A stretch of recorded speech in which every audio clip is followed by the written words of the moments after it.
tujje tubeereko wano nga tukola omukolo ate omukulu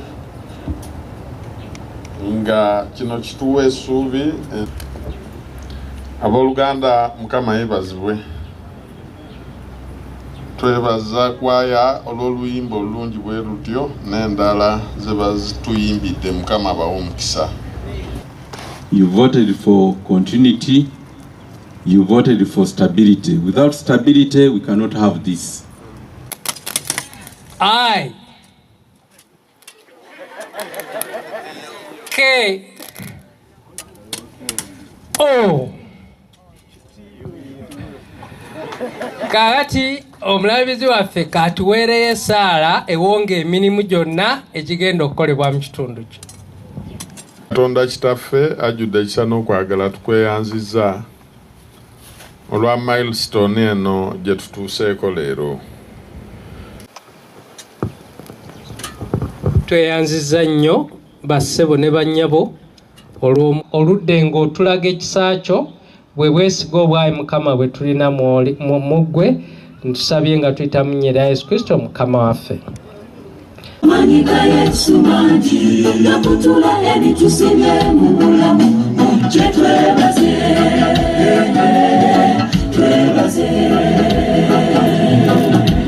webale Mukama tweyanziza Yesu amayengo n'embuyaga bye tuyise mu binjiro tubeera tuwangule emera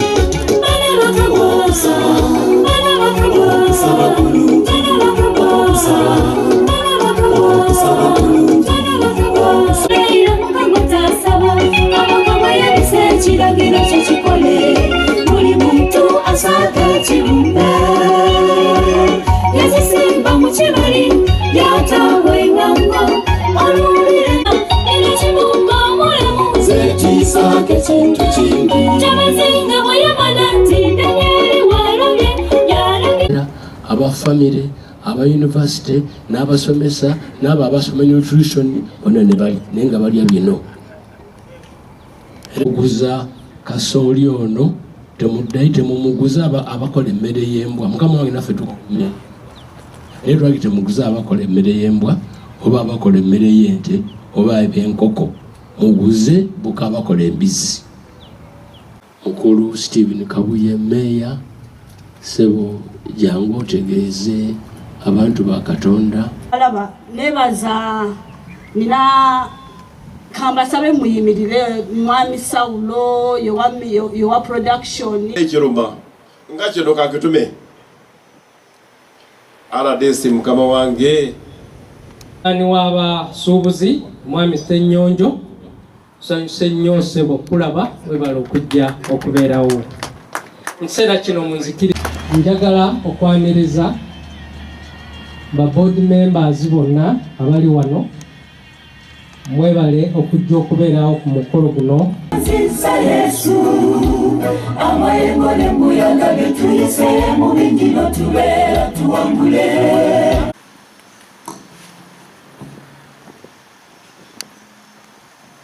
Njagala okwebaza baleero Omukama mwayisa emikisa gye. Njagala okubeebaza mwenna okubeerawo wano. Bakukewa Luganda besalako buli stage abantu mikwano gyo bage the quantity of your friends goes on what reducing Katonda ffe nobeeraawo era yeekalo eneekola ebyafaayo na wano kyetusaba ku bwa Yesu Kristo Mukama waffe. Obadde wamu naffe ebbanga lyonna era okyali wamu naffe. Tukwebaza olw'omukisa gw'obulamu bw'otuwadde. Stage eno tetugijja mu baana. We don't wipe out this stage. Era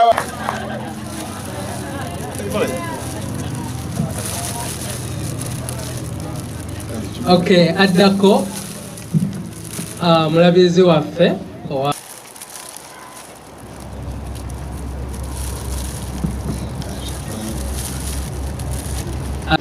ekikwatagana n'ebiseera time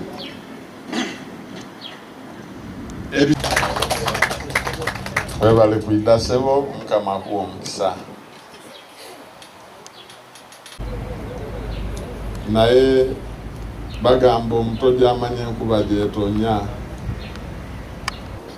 oyo gwe basindi gwe tuwangadde naye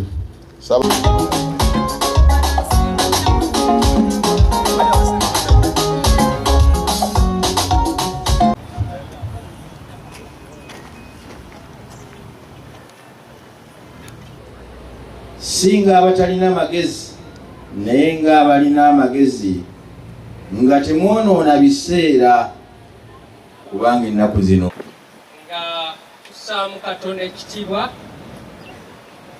Ku mulundi guno tugenda okuwuliriza abasumba baffe nga batulyowa omwoyo.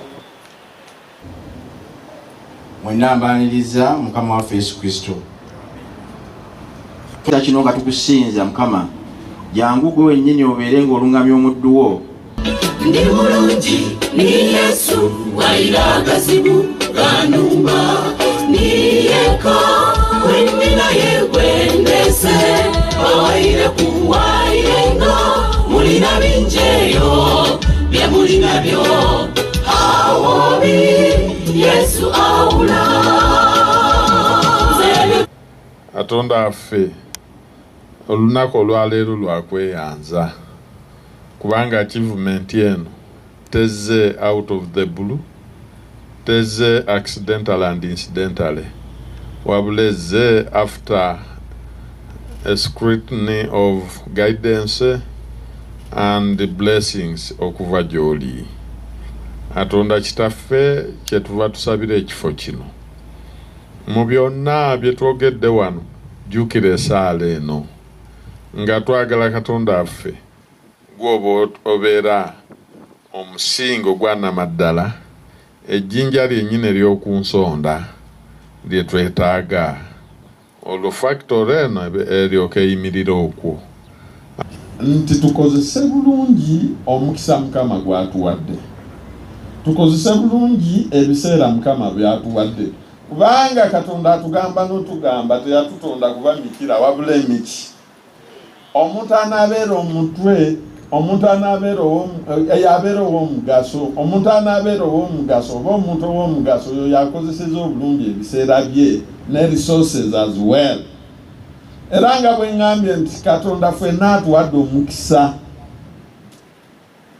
Ayinza kati ngaffe abasumba Katonda ayinza ffe tatuwa nnyo nti tukole ssente azisange naye n'akuwa omukisa obeereko ky'ogattako ku kanisa ya Katonda. Naye naffe olumu tugukozesa buki. It is when we talk about the Bible weba eyogera ku the best use of opportunity over time. It's not all about money, but okubeera ow'omugaso in whichever avenue gy'oba okoze ki gy'oba okutte. Oba musumba beera wa mugaso nga bw'oyogera eri abantu balaba ekipya, balaba eky'omugaso obongerako kyenkanankana n'abawadde kapito. Gwe naawe weefunyirire ku ekyo bw'olifa bajje bakuziikeko abawera. Twebaza Mukama Katonda olw'omukadde Lujja kubanga luli bwe twajja okugulawo yatubuulirako ku sitoore ye. Abaaliwo mugijjukira n'olabira ddala omuntu who was using every opportunity every time nga Bible bwegambye n'agikozesa bulungi. Abavuka nga bwe tulabye we waste a lot of time bintu ebitatukola ki ebitatuzimba. I normally tell my pastors nga mbasomesa nali omu ku bantu abaali abavuka ab'amaanyi obulungi era nga nina n'ebitone ebiwera. Naye Mukama ndowooza yali anonda dda. I didn't mess up myself. Ntera obabuuza naddala abamanyi, how will I be standing here ng'omulabirizi nga nali kavuyo in whichever way? Kubanga kambabuulire abantu abanda abako obuto bakyaliwo ate bagumu bulungi n'abasomesa abansomesa abasinga tebanaba kulitayalinga. So let us live our, kubanga Bible egambye mbu let us live our lives carefully, kubanga enaku zino ki mbi, but the change agade, let us use very well our opportunities God has given us. Bwekuba kusoma soma ubobo ofunye omukisa soma, nze bwe mbabuulira ensoma yange yali yakuwaguza buwaguza toto offer no what ne buli opportunity kenafunanga nekagurabinga seriously buli opportunity kenafunanga nekagurabinga. Leero olunaku olwaleero nga tuzze okutema evunike okutandikawo ekyuma kyaffe ekirala. Ffe byafaayo byaffe nga Maganja Green Millers Jinja branch kino kyamaanyi nnyo era kitutadde ku ddaala erya waggulu. Tetugenda kumenya bumenyi vunike, tetugenda kutandika kuzimba leero, naye mu bulamu bwaffe kitulaga butukuze. Twatandika n'ekyuma kimu wali ne kati ffe tulina essanyu kitukuze tugenda kuzimba ekikulu kirala ekyokubiri. Sikula kokka ne technology agenda kubanga yeeyongera. Technology gwe tulina wali eno technology agenda kubanga tenga alibe yanga technology. Leero tugenda kutema evunike olw'ekyuma ekyokubiri. Kyekima tonafuna budde bukigendamu naye kikuba tons 15. Kino ekyuma kigamba nga kikuba tons 15. Ne kino ekyuma kigenda kutuyamba kitya. Twatandikawo tons 15 nga tulaba nnyingi nnyo. Bwe twajja twalowooza tetujja kusobola kuzikola zonna. Actually twali twakajja twakolangako olunaku olumu ne tuwummulamu ne tukolamu ennaku ezimu nga tetukola. Ne Mwami Gulume ndi musanyufu okugamba nti leero bwe tutakola bitusala nnyo tukaba n'okukaba amaziga kubanga tandi 15 tuzikola ne tuzimalayo ate bakasitoma baffe ne basigala nga tebakkuse. Kino ekyuma kigenda kutuyamba mu bintu bingi. Kigenda kutuyamba okwongeza ki production yaffe egenda kwambuka. Abadde bakuba obuntu obuto tulaba nga tukola ki tuwa production eki enneneko. N'ekyokubiri tugenda ku increasinga ku bakozi be tukozesa. Chairman bwayogedde abakozi baffe balungi nnyo Mwami Gulume, tulina empisa. Abakozi baffe yinza okugamba nti 99% baba mu kitundu kyo Chairman. Mwami Gulume 99% bonna abasinga bava mu kitundu kino eky'Ejjinja. Era nga tugenda okutandika kino ekyuma ekyokubiri tugenda kwongeza emirimu. Tulina abakozi bangi, tulina sijja kwogera nnamba naye nga tulina abakozi bangi, tulina abakozi abakola ekiro, tulina abakozi abakola emisana, meaning that the machine we have fully utilized it. Yebanga ddala naye webakaaba ng'etuuka n'okaaba kyobanga tuyita n'abo Abachina banage muje mutukole ki mutuyambe ne bagamba mukakkanyeko ku pressure. Kino ekyuma kigenda kutuyamba okuwa abalimi ebyokukola. Tugenda kuba nga tuleetamu kasooli once in a while. Tugenda kuwa ab'ekitundu abafarmers baffe tugenda basupportinganga. Tulima kasooli ffe batumanyiko Maganja Green Millers batumanyiko tuli bantu ki ba feeding nation. Era once in a while tugenda kuba nga tuleetamu kasooli. Tugenda kuba nga tulina silos ery'emabega ezistowaringa kasooli wa abalimi. Era tusaba tekyo tujja kituukiriza ng'okwagala kwa Katonda bwe kugenda okubeera. N'ekirala kino ekyuma kigenda kutuyamba okwongera ku economy. Mwami Gulume oli munaabifuzi. Maganja Green Millers tumaze emyaka 45 plus. Belonging to large taxpayers. Mu government batumanyinga abantu abawa omusolo ate nga tuguwa mu buki faithfully ate nga tuguwa mu bungi. Kino ekyuma kigenda kwongera ku economy ya government. Tugenda kuleeta amagoba nga twongera ku government yaffe.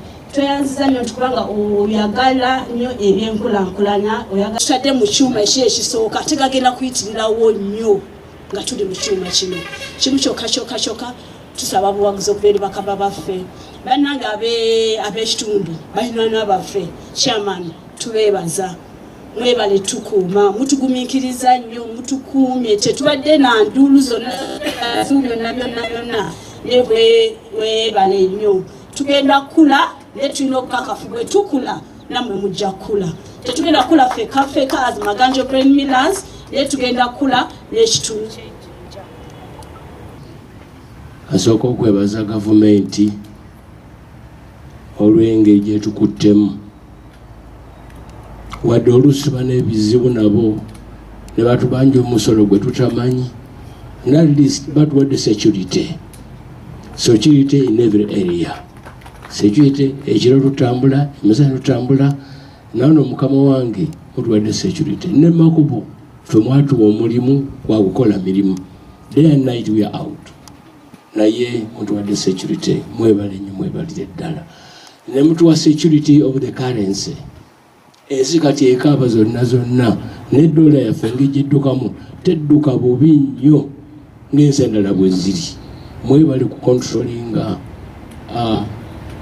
dola kubanga ebiri e Ukraine ebiri muki Israeli bireese omutawaana naye mukutugezezzaako manyi munyigiriza ndowooza mujjayo neziri mu nankani eyo ne mutubalansinga wadde oluusi katulemerera naye njagala kutuma mukama wange otwebaliza gavumenti olw'okugezaako okubalansinga dola inflation yandibadde wala nnyo naye mwebale nnyo mwebalire ddala mukama wange mutukoze bulungi nnyo head of state abadde ayogera buli kaseera tulina problem naffe netwogera n'abakama baffe nti tulina programu yonna esobola okulwanyisa after harvest naye emmere yaffe nga njama ensigo emmere gyetulima njama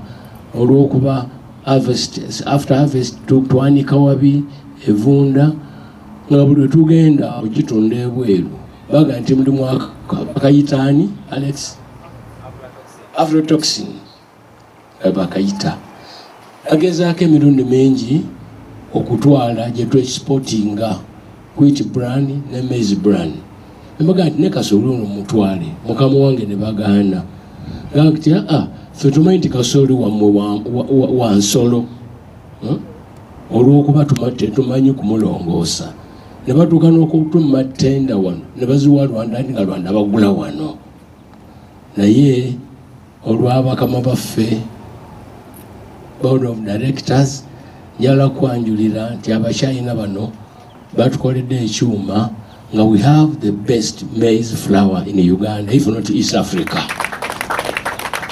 Mukama we njagala kulaga bitu bayituwa abantu twenenya ng'abasajja abatya Katonda tetukoze bulungi tubaite tumanyi waliwo omwana wange omu yagenda yali amaze ono medicine n'agenda mu nsi emu okweyongerayo nankuyo naga nti nkutegeeze ntegedde nti tubadde abantu tutabatte tumanyi kubajjanjaba naye kakalwe ntegedde naye naffe we twafunye ekyuma kino ne tutegeera nti we have been poisoning naye butamanya bwaffe naye bwe ffe mwatukwasa kawunga abamu bakwata bya busumba abalala bya kuvuba abalala bya kino ne musumba mwatukwasa kawunga.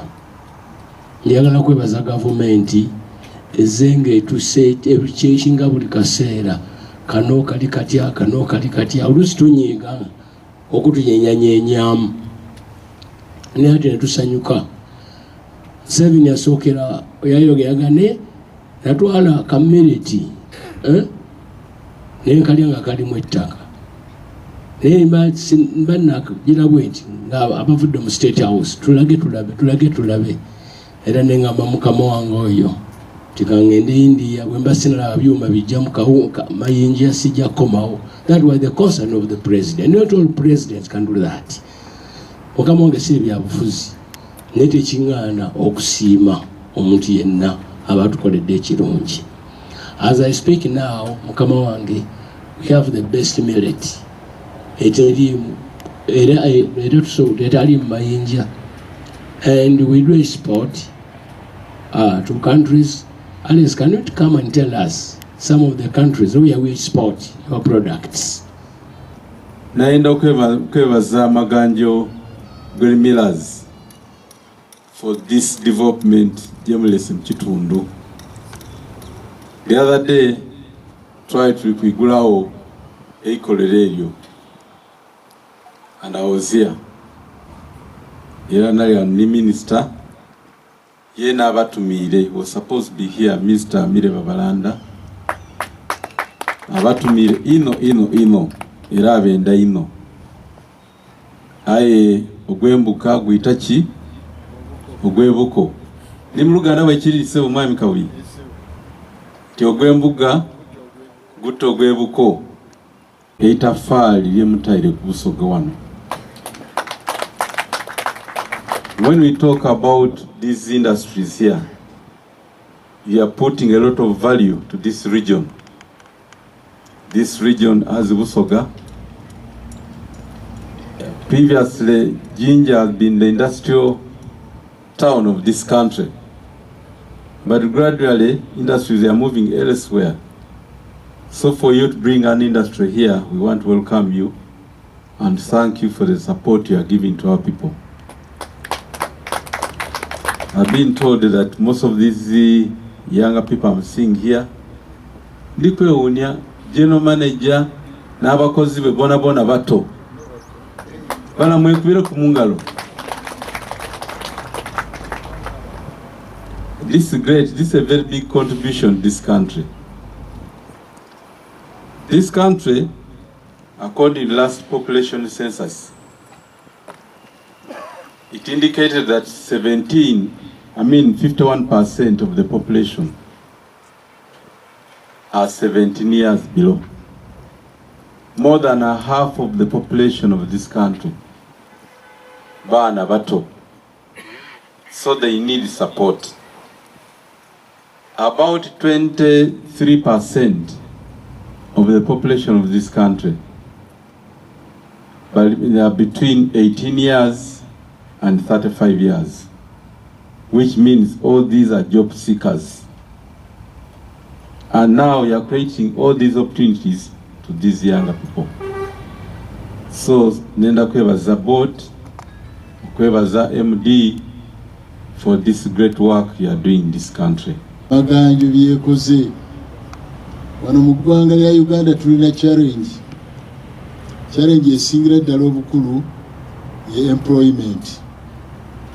Government terina mirimu, lwitwalinanga university emu Makerere ng'abaana baba tebannafuluma nga ba companies Naitiro zijjukira ddala Naitiro n'endala ezajjanga mu university ng'oli anaatera okumala ne zimusaba nti bw'omala tukututte, era bangi baafunanga emirimu mu ngeri ng'eyo.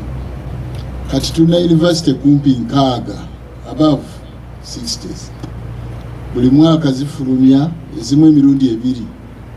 N'olwekyo abantu bangi abasomye nga balina n'obumanyirivu naye abatalina bwe bakola. N'olwekyo Maganjo bw'avaayo, just imagine tiimu eno yonna gitunuulire singa etambula butambuzi ku street, we ekyokukola bakimanyi n'amagezi bagalina, naye opportunities bwe ziba nga teziriiwo wawe bayinza okukola. N'olwekyo nva njagala okwebaza ennyo Katonda olw'Amaganjo Grain Millers okuba nti esobodde okucreatinga employment. Bano abantu bano emabega waabwe waliyo abalala, either abaana baabwe, abaami baabwe, bakyala baabwe, bonna abadipendinga ku kasimbi akatono ke bajja wano. N'olwekyo twagala okubeebaza Maganjo nti ekoze ekitundu ekyo okuyamba ku gavumenti okulaba nti abantu baayo balina ekikolebwa, ne bataba bakirereese, ne bataba bantu abatalina mugaso mu society. Twagala nga banoonya ebyamagero, naye oba onoonya ebyamagero njagala olabe n'ekyamagero ekiri wano. emyaka 2.5 egiyise twajja wano mu nkuba yali ennyingi ne twambala gumboots ne tusima evvuunike mu kifo kiri wano nga wazise nawali nga wazise mu myaka 2.5 ekifo kikoleddwa ne kiweereza ne kikola ebyakiteekesaawo ne kituuka okuba nga tekikyasobola kumatiza bakasitomas ne kyetaagisa okuba nti kyongerwako. Mu nsi mwe tutambulira n'ebiri mu nsi yonna okutwala wamu nze ndaba ng'ekyamagero. Oyinza obutakiraba naye nze ndaba nga kyamagero. Bwe naliiko wano nange nakirabako era ne mbuuza general manager terika eryo nga labika si ddungi. N'agamba tulwanye ku nsonga eyo naye ekyali nzibu. Naye nsanyuse nti chairman ensonga emuli ku mutima era atumye ne mukadde waffe alabe engeri gye bayinza okukwatagana okugirwanyisa kubanga ffe tuyinza obutaba na kapasite esobola kujjawo kintu ekyo naye nga ate twagala okubeerawo ne bakwano baffe ne balwana baffe nga tuli mu ssanyu. Tusaba chairman ensonga eyo ssebo tossa mukono ogende nayo mu maaso era tukusabira Mukama akuwa omukisa ng'ogenda nayo. Fakita ya wansi eyo mbi mubi kinotuma RDC bajja kuja makimanyi kubanga atwala busoga yona si ekyo musa gwa maanyi gamba kyaba kyakozeko bademeseza fakita ya wansi omuko kuvaamu ogero kwesanga tujja kufa bakozi bajja kugenda kibajja kulwala wadde akawuka kaffe kajja kwononeka muka mubi kyokulabirako laba ennyumba okuva wali okutuuka eri zifaana zitya ndoza mutambula nyumba mabaati si muka gwa muntu ayeera kati amabaati gawononokera kati gwe omuntu okola wano tuli kweyongerako tajja kutuuta wusi ako ka RDC emutumye enganza ekyamaani pulezidenti we Masesuri.